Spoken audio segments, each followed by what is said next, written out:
Welcome to ZKast, everyone. I'm ZS Caravallo from ZK Research, and I'm here in San Diego at VeeamON 2025. I'm here with Shiva Pillay. You run America's sales for Veeam. Correct. And Kevin Rooney, you're the channel guy, right? I am the channel person for the Americas. Yeah, and so before we get into some of the content, just a quick introduction, like how long you've been in the role, what it consists of. I've been at Veeam now for almost 9.5 years, so been a part of it from early stages, and really excited about where we are right now. And how about you, Shiva? 7 years now, 7 but years. the pleasure of serving 2 geographies. So I ran the APJ region, and then last 2 years I've been running the Americas. Okay, so like everybody at Veeam, it seems you guys have been here forever.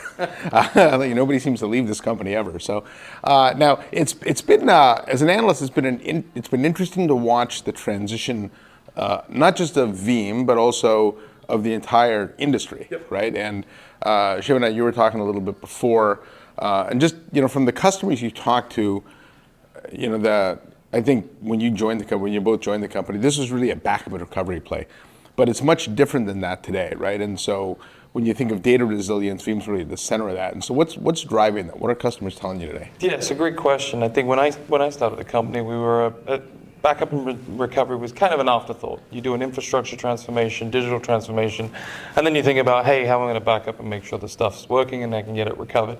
And nobody ever did that well. No, not really. Yeah. And then our relevance to customers kind of was equally an afterthought. I think 2 things, interesting things, the security department and the IT departments have converged, and the catalyst for that convergence is ransomware. And so what's happened is the elevation of where we sit in the stack and what we solve for has dramatically changed. So data resiliency, security concepts, ensuring customers can recover really quick. Not so much more about how they can back up. Backup is just is the precursor to doing any of these more important topics that we often see in the space.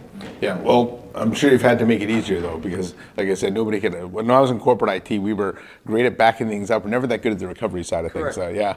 And how about you from the channel side? How's the channel had to evolve? Well, so the partner ecosystems have been phenomenal for us as a company since we started, and I think it starts with the fact that we've been a consistently channel-only company. So the partners know that they can rely upon us and be consistent in our engagement. But the fact that we continue to iterate on the solutions that we provide our shared customers is an encouraging sign. Just here over the last 2 days at VeeamON and hearing what not only we're doing today, but where we're headed for tomorrow is an encouraging sign for partners. And so they see, when we started, we maybe only offered one thing. Now we have all kinds of solutions that share or that solve our customers' challenges. Yeah, what's been interesting too is the transformation of the channel itself, because channel partners tend, especially the bigger ones, tend to gravitate towards the bigger volume vendors, right? And 7, 8 years ago, in fact, during his keynote, your CEO showed a slide that showed your relative share. I think you were number 6, 7, 8 years ago.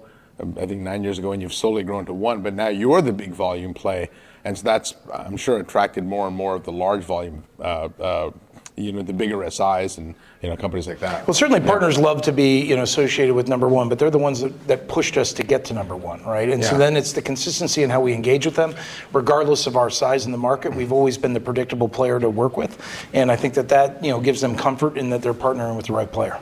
Yeah. Now, I think there was a lot of announcements here, right? A lot of product ones, and I always expect that out of VeeamON, right?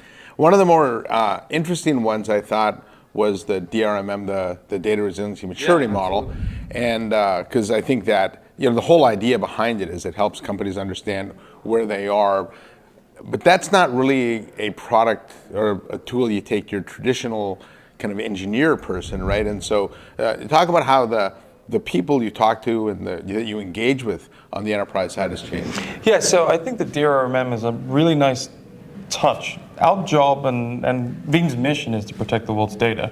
One of the ways to do that is to educate the world on what's the process to be the best at doing that, and that will evolve over time. You see threat actors and you see them constantly evolving.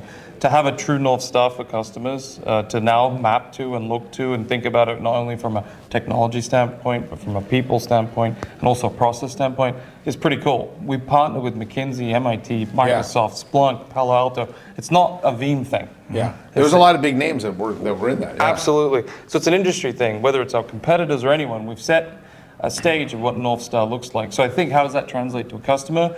In modern organizations and markets like the US, it's validation of the place to go. In other markets, it helps give currency to the CIO and CISO to have a conversation with their CEO to get the funding they need to be able to invest in protecting and driving a strategy. I think you and I were talking about some customers that have been telling their CEOs and their constituents, I need dollars and I need budget. This helps set a nice framework, and it's not just from Veeam, it's from the industry itself. Yeah, the budget one's interesting because it seems like whenever I talk to companies about their AI initiatives, things like that, where are they getting the budget from? The traditional backup recovery, disaster recovery, easy to take budget from because I can just push that out to next year, right? And I think in this case, if there was some awareness at the executive level of how far they were from where they need to be, that would maybe make this an area that you give budget to. Yeah, you were talking about years ago as backup and recovery, a secondary conversation. Data resilience is front and center of the board. This helps set the tone and framework for, hey, where are we sitting on, where is our future, what are the investments we want to make? And I think having a great data resilience posture helps you innovate faster for when you want to get out to drive more innovation to your customers. So it serves the board, but also serves the customers that they're looking to chase and acquire. Yeah, how about you, Kevin? What's the channel feedback?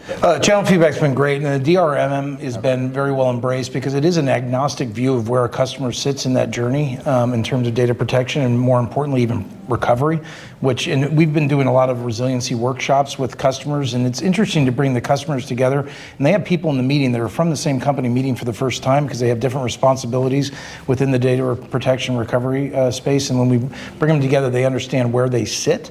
And I think DRMM will be another tool to give them visibility to where they are and how we can help them improve. Yeah, if I was a channel partner, I'd be licking my chops over that tool. I mean, that opens the door to so many more conversations with so many more people. So let's pivot the conversation a little bit more to AI, right? Everyone wants to talk about AI. Shiv, what are customers doing with AI today? Like, there's a lot of kicking the tires.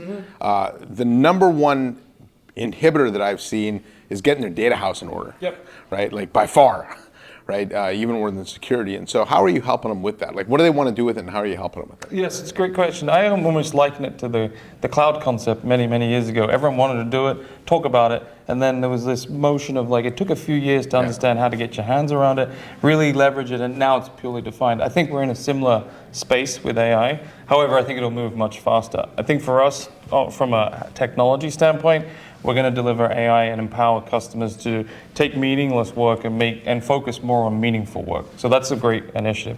Now, having all that data is quite an interesting concept, and us being the folks that move that data, protect that data, opens up a boundless number of opportunities on how we help a CIO look at his data posture, his risk posture at any given time. So I think there's a lot of opportunity.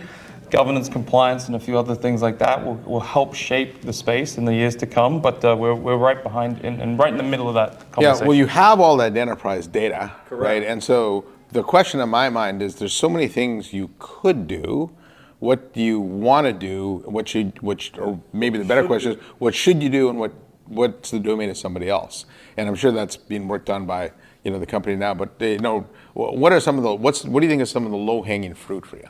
Yeah, I think data is oil for a company. How do you use that data to make meaningful insights to then reach your customers and drive your customers? So how do you make sure that the integrity of your data, because it's going to, if you're using AI, it's going to make these decisions for you, how do you make sure the integrity of it? So for us, the first thing is to make sure you have immutable data and you know that the data you're running models on, getting insights on, is secure and not breached. I think ransomware infecting data is another way of polluting company decisions when you think about AI. So I think for us, first is protecting it, then tackling the governance piece, getting the house in order and helping customers with that, and then helping them accelerate and drive innovation. They're the areas that I see our customers ask for. Yeah, in fact, I think there's a really interesting opportunity for Veeam here, because when you think about, in fact, I was looking at a study by Cisco that showed the models, the providers themselves don't provide very good security. I think DeepSeek got breached, I think 100% of the times they tried.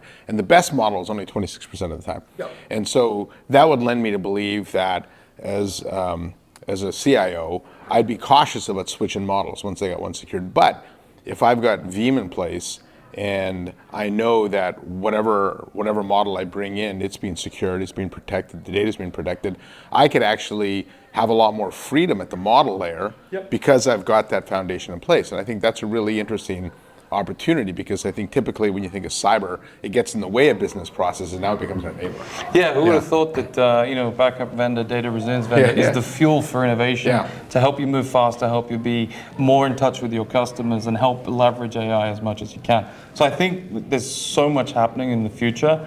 For us, it's like listening to our customers, taking some time to understand what problems they want to solve, what things they want to adopt, and then we'll be right there, as we've always been, to help them progress on that journey. Yeah, and what are partners most excited about with AI? Well, I think that they understand that first and foremost that Veeam is going to invest to continue to learn, through AI, and understand what the data is telling us. Where are their weakness within their environments? Where do they say possible threat actors, and how do they typically come in? So we will learn through our experience of having 550,000 customers. So the partners know that we're going to be very well versed in where, what the data is telling us, and AI will continue to press us forward. Yeah, no, and I think again from their perspective, from a channel perspective, there's so many things you could do with AI. I think they've been able to help our customers navigate through that and figure out what to do with it is great, and also make sure that the data's there. In fact, I think one area that you've played a big role in is ransomware recovery, and it would seem that ransomware is kind of a strange thing, because so many companies just pay the ransom, or and whatever delay they have in getting the business back up and running, it's inconvenient, but they kind of move on. I'm not sure in the AI era if that's going to be the case anymore. I think this, now that we're so reliant on our data to help us make decisions, if you didn't have that available for a week or two, I mean, that could be the difference between staying in business, staying out of business. Yeah. And I think it's not even about AI. I think recovery is a CIO's currency. And it wasn't a thing in the past. You were able to back up, you take your time, you work backwards. You need to be instantly back on and providing services to your customers. So as we said, the CIO or CISO's recovery becomes so much part of how an index of their currency, of how good the shop is and how much they can enable business. It is a differentiator now, it's not a process that you need to run to get your data back. It's a differentiator to get more customers. Yeah, and so let me wrap on this then. Do you have a great customer story you want to talk about? Something that helped them transform? I've got a bunch of customer stories. I think the theme that I would say is in a space with a lot of budget pressures and a lot of conversations that customers have, we've been able to demonstrate time in and time over that using Veeam products will help you reduce costs and innovate at the same time. So I've had a couple of customers, even at this conference, where we've been able to show that we can reduce their costs 3x, and investing in Veeam pays for itself. I think it's a great story. It gives you sleep at night, and the future is very bright. The more you buy, the more you save. There you go. Yeah. I think my wife always says that to me. So that's right. Thank you so much, you go bankrupt. Yeah, that's right. And so Kevin, what do you feel is the biggest opportunity for your partner community? So the partners have really embraced the as-a-service offerings that we have on Veeam Data Cloud, and whether it's backup for Office 365 as a service, whether it's Entra ID, whether it's Veeam Cloud Vault, cloud storage. First time in Veeam's history that we're actually able to monetize the storage piece of a solution for our customers. They just embrace the fact that we continue to expand, but be best in class in everything that we do. Yeah, in fact, the Microsoft opportunity was interesting when I was watching the keynote, and they mentioned they have 23.5 million Microsoft seats. You think, wow, that's a lot of seats. But then you look at the overall install base; it's just such a small portion of it. Yeah, we protect 50% of the protected seats. Yeah, which to me is great. It means we're the market leader. Yeah. We've definitely, that's why they've invested in us, and we're working together. But if you look at the seats that are unprotected, it is an unused of that conversation for the partners. It is a great salmon run for partners. It's mind-blowing that there's that many seats unprotected. 100%. Yeah. And the fact that Anand used a statistic yesterday on stage that it took us 60 to 70 months to do the first 23.5 million users protected, that will happen in the next 18 months. So the partners see that opportunity and know that they have to be out in the forefront. I think the notion that if I'm in the cloud, I'm protected is finally starting to be understood that you're not. Right? It's a shared responsibility model. So, 100%. All right, anything else you guys want to add? It's always a pleasure catching up with you. Hit them straight. Yeah, hit them straight. All right, so on behalf of Shiva Pillay and Kevin Rooney, I'm ZKast from ZK Research, saying thanks for watching. Hit that subscribe button, and I'll see you next time on the next episode of ZKast.